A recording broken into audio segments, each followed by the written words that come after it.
It's the spooky month, and what Kirby copy ability to best represent that than the adorable Ghost ability from Kirby Squeak Squad.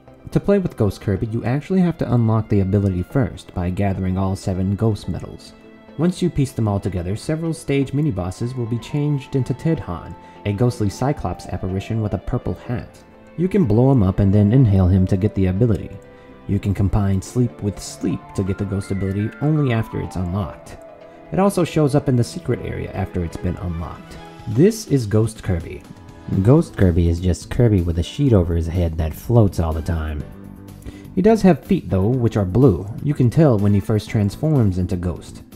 You have free motion to float in whatever direction you want in the air, but it sort of feels like airborne ice physics, if that makes any sense.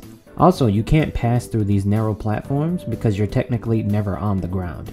Ghost Kirby also can't go down ladders, which often means giving up the ability to progress through the stage. The floating is very slow, and the dash only goes horizontally. Funny thing though, and I don't know if this counts as an Easter egg or not, but if you have a bubble in your stomach like food or an ability and you bring it up from the copy palette, Ghost Kirby will fall out of the sky and lie on the ground helpless until you spit it out. The main and only ability Ghost Kirby has is the ability to possess enemies. By dashing into them with the B button, you can possess most enemies in the game, except bosses and mid-bosses and squeakers and stuff like Gordos. But everything else is fair game.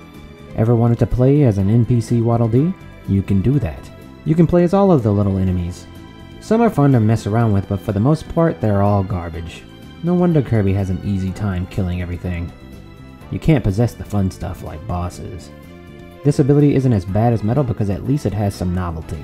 Its ability to possess people literally says try stuff, so you're not using this to break the game, you're using it to try stuff. And this ability is there simply for that, for trying stuff. Play as your favorite little enemy no matter how clunky or how pathetic they are in combat. I think Ghost Kirby serves its function as some sort of pseudo-debug room enemy tester, and I think it should become playable in any other game that ever comes out ever as an unlockable ability, because it would be fun to just play as the enemies even though they suck. It shows up in Kirby Fighters Deluxe and Fighters 2 as a cameo character when you're knocked out. But that's just not the same. It just plays a role in the revival mechanic there. I'd love for it to appear in a future game. Playable, fully playable.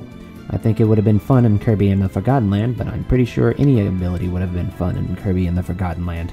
I would have liked taking over the Woofies. They're good boys.